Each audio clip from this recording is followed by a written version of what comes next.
The life we all imagine that's perfect doesn't exist, does it?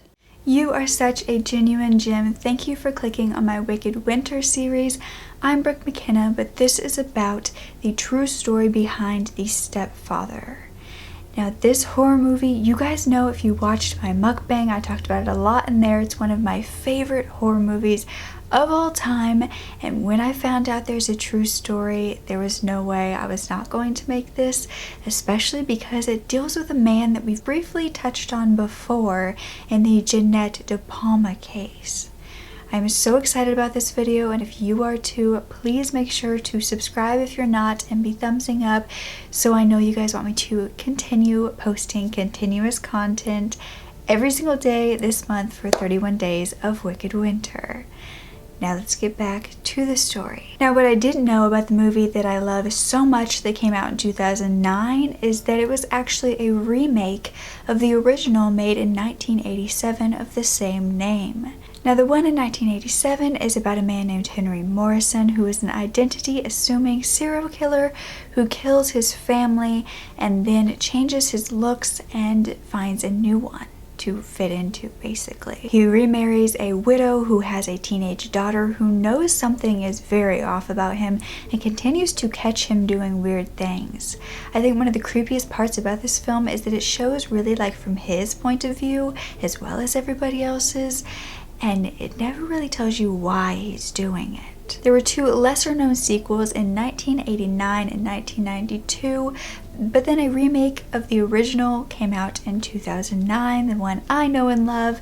It is about kind of the same story. It's about a man named Grady Bradley who is in the mirror in the beginning of the show. He's shaving his beard, coloring his hair, and taking out his brown contact lenses, so he looks completely different. You then watch him walk down the stairs and out the house, and you see the Christmas decorations all around, and then you see the family's bodies amongst it. He remarries like in the original, but this time instead of a daughter, she has a son who just got back from the military boot camp. And that guy is played by Penn Badgley, who is Dan in Gossip Girl. For those of you who love Gossip Girl as much as I do, thought I'd throw that in here. But this story is so incredibly creepy, these movies are. It's saying things like, Daddy's home and he's not happy. But the original story is far creepier, and it happened back in 1971. His name was John List. I thought this was perfect for the Christmas series that I'm doing, the 31 Days of Wicked Winter, because that movie did have a scene with the Christmas trees, with all the family members dead amongst it. So let's get into John List's story. He was born on September 17th, 1925 in Bay City, Michigan, and was the only child to his parents, John Frederick and Alma Barbara Florence. They were super strict Lutherans and Sunday school teachers, and when John was 18 in 1943, he enlisted in the Army. He served in the infantry as a laboratory technician in World War II. He was discharged 3 years later and enrolled in the University of Michigan and got a Bachelor's of Business Administration and a Master's in Accounting. 4 years after that, he was recalled for active military service in the Korean War, where he met 25-year-old Helen Morris Taylor. She was the widow of another officer and had a daughter named Brenda. She loved the finer things in life, and John knew how to look nice. He wore suits all the time, he bought her nice things, and that was her love language. They got married on December 1st of 1951, and they moved to California, where he became an Army accountant, but shortly after they moved back to Michigan, where they had their 3 kids. John was a general supervisor. He was doing well, but his wife was slowly becoming unstable and drinking tons. He had his own quirks too, though, and he was showing immense signs of OCD. I mean, to the point where if you were to watch him read a newspaper and you knew he read that newspaper, he would put it down and it would look as though nobody had touched it. The corners were not folded, nothing was wrinkled. It looked perfect.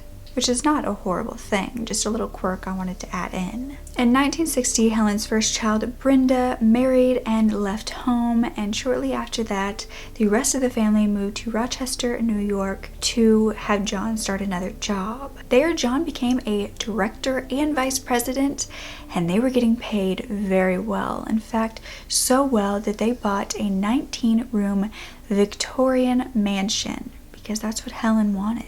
It was at 431 Hillside Avenue in Westfield, and the whole family seemed to be so happy and perfect, and John seemed like a great man, husband, and father. He even had his mother living with them in this mansion that had a ballroom, a marble fireplace, and a Tiffany skylight. But then on November 9th, 1971, everything changed. His 3 children went to school that morning, and he headed into the kitchen and shot his 46-year-old wife Helen of 20 years of marriage in the back of the head with a semi-automatic handgun. He had that as well as a .22 caliber revolver that belonged to his father. He then headed upstairs and shot his 85-year-old mother in the face. His children then came home to school, first Patricia, who was 16, and then Frederick, who was 13, and they were both shot in the back of the head. John was then spotted at Westfield High School watching his son John Jr., who was 15, play soccer. But after that, when they went home, John was shot in the back of the head as well, but several times. But they were not found until a month later. It was December 7th when somebody finally came to check on them, because they were pretty reclusive anyway, and John had also sent letters to the schools and the part-time jobs his children had, saying that they would be gone for a few weeks to visit their mother or Helen's mother in North Carolina. He also stopped the milk, mail, and newspaper deliveries, and what ultimately got the police there was that neighbors had noticed that the lights were always on in the mansion, but nobody seemed home, and then they started to burn out, and nobody was fixing them. When the police finally got there, they had to break in through a window, and when they finally were walking around and saw somebody, they saw Helen, Patricia, Frederick, and John Jr. laying on sleeping bags in the mansion's ballroom floor. The police called out, "Would you mind getting up?" But they got no response. They found John's mother, Alma, still upstairs in her apartment in the attic, dead. They then found a 5-page letter on the study desk that was to his pastor. It was basically a confession, saying that he had killed them because he had seen so much evil in the world, and that he didn't want them to feel the sinful effects of poverty, and he wanted their souls to go to heaven. The crime scenes were pretty well cleaned up, and it was pretty spotless in there, and there was also cuts from every family photo. He had gone around and taken his face out of every photo. There was also religious music playing so loudly around the mansion. It was then found that he had actually lost his job a few weeks before this happened and hadn't gotten a new one since, and they were about to go bankrupt. A national manhunt was launched, and so many leads were looked into. But all the photographs of John were gone, and the only thing they really had to go off of was the description of people who had known him. His car was no help either. It was found at the John F. Kennedy Airport in New York City, but there was no evidence of him ever boarding a plane. The case slowly went cold, and the murders of this entire family went unsolved for years. Then in 1989, 18 years later, the New Jersey investigators decided to really look into the case again. However, they had never really stopped thinking about it this entire time. The detectives would even joke with each other about it and talk about John List, and when any of them would go on vacation, they would send back postcards that said, "Having a good time, wish you were here," and sign it John List and send it back to the police department as a joke. But this time they were going to try something different. They decided to use the description that the people who had known him had given and hire a forensic artist named Frank Bender. He created a physical bust or sculpture of John List, even accounting for age progression. He gave him a hawk nose, grizzled eyebrows, and the same horn-rimmed glasses that he used to wear, thinking that possibly he would still be wearing them to remind him of his successful days. Then America's Most Wanted finally aired the story after several times of being begged to on May 21st of that year, and they said he was a soft-spoken man who would probably be one to wear a shirt and tie to mow the lawn. The tips came flooding in, and there was one from a woman in Denver who said that her neighbor resembled that sculpture like crazy, but he had just moved to Virginia. His name was Robert Clark, and he was an accountant who attended church. They immediately went to Clark's new home in Virginia and spoke to his wife that he had met at a social church gathering, and then they headed to his work to find out who he really was. When they got there, he was identical to the bust of John List, and he was arrested June 1st, 9 days after the show had aired. After the murders, John had traveled from New Jersey to Michigan and then to Colorado, finally settling in Denver at an accounting job going by Robert Peter Clark. This was thought to have been a name that he used from an ex-college classmate of his. Now, from 1979 to 1986, he actually worked at a paper box manufacturer, and he also attended the Lutheran church where he drove the carpool. He met his second wife, Dolores Miller, there, and they married. 3 years later, they moved to Virginia, and a year after that, their ex-neighbor called the police. But this man denied for months that he was John List, but eventually when his fingerprints matched John List's military records and the fingerprints found at the crime scene that they had kept from that many years ago, he had no choice but to confess that he was, in fact, John List. It was February 16th, 1990 when he finally admitted. At his trial, he testified to having financial difficulties at the time and not having a job, and actually going to Westfield train station and reading newspapers all day to pass the time before he could go home and keep up the idea that he was working. He also said for a while he was stealing money from his mother to pay the mortgage. He also went on to say that his wife was an alcoholic. She also had untreated syphilis that he did not know about until after he married her, and this was from her ex-husband. He also said she lied and said she was pregnant, which is why he married her. But about why he murdered them, he said he refused to go on welfare and endure the embarrassment, so he thought his only option was to murder them. When he had his mind made up, he went to a shooting range and practiced, and then over dinner one night he asked them what they would want done with their bodies if they died. He thought he was being clever. Then he said that morning when the kids went to school, he went in and surprised Helen, who was drinking her morning coffee, and shot her. And then he headed upstairs and kissed his mother, who asked what that sound was, and he said he didn't know, and that's why he came up to check on her. And then he shot her in the face. He cleaned up and moved the body of his dead wife into the ballroom on a sleeping bag where he had already set up for everybody, and then he sat down and began writing the letters for school. He went to close his bank account as well as his mother's after withdrawing $2,000.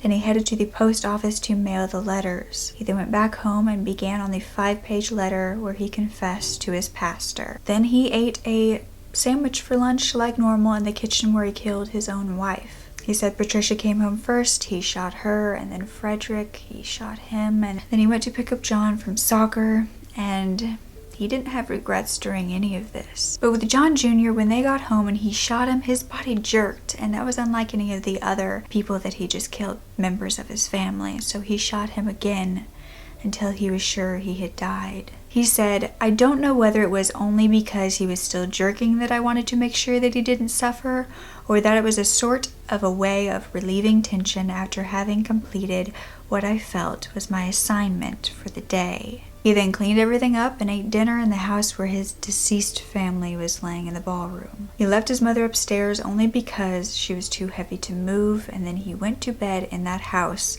and slept like a baby. He woke up the next morning, turned on the thermostat to keep the bodies from decomposing. He then switched on all the lights and turned on classical music loud enough to fill the whole mansion to make it seem like people were there. He then cut his face out of all the pictures and he disappeared. Except for we now know where he went. He had actually watched the America's Most Wanted show about him because that was one of his favorite shows, and he even told all of his friends and family to watch it as well, which may have been why his neighbor back in Denver was watching in the first place. He said he was surprised that the sculpture was so spot on, but he wasn't concerned. At his trial, a psychologist said that he suffered from OCD, which gave him two options in his own head. There was either to get on welfare or to kill his entire family and save their souls, and he thought that welfare was an unacceptable solution. His defense said he suffered from PTSD and from his military services, and that's why he did it. But psychologists said that he was going through a midlife crisis, which is no excuse for killing 5 people. And on April 12th of 1990, he was finally convicted of 5 counts of first-degree murder and given 5 consecutive life sentences in a New Jersey prison. After hearing his sentence, all he said was, "I felt that because of my mental state at the time, I was unaccountable for what happened.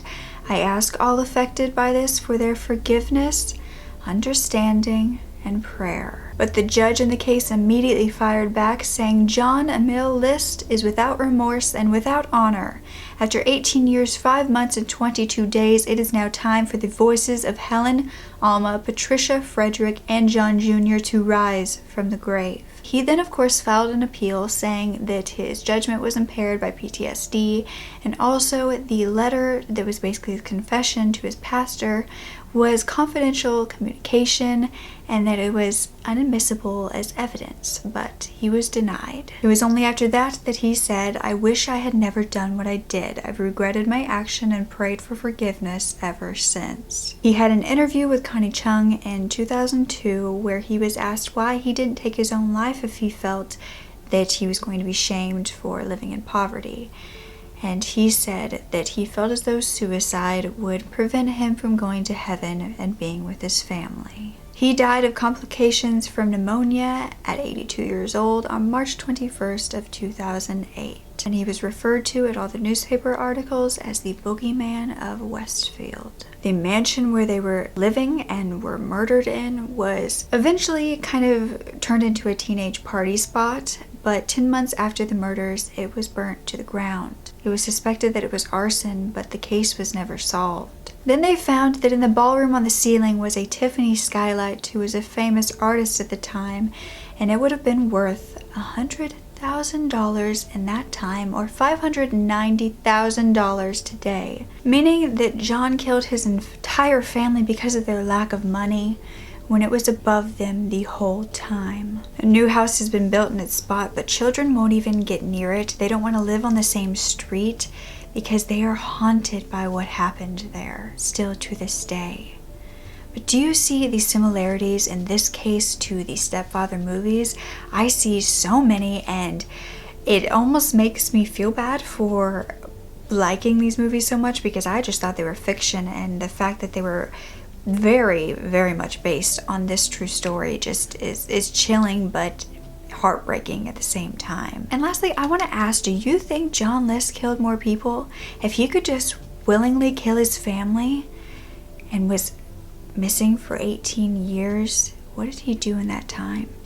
How many families did he go to? Could he have done what the movie showed, where he went from house to house to house, from widow to widow, and ended them all? I really hope that's not the case, but I definitely think someone who can kill their entire family and feels no remorse could definitely do it to strangers. But of course, let me know down below. Also, make sure to thumbs up and make sure you're subscribed if you do like my Wicked Winter and would like to see continuous content this month, because I would rather not talk to myself about these creepy things. But don't ever forget to speak up. Your voice is powerful enough, and I love you to absolute pieces. Okay, bye. The walls of a mansion can hold more people, but are they all more miserable?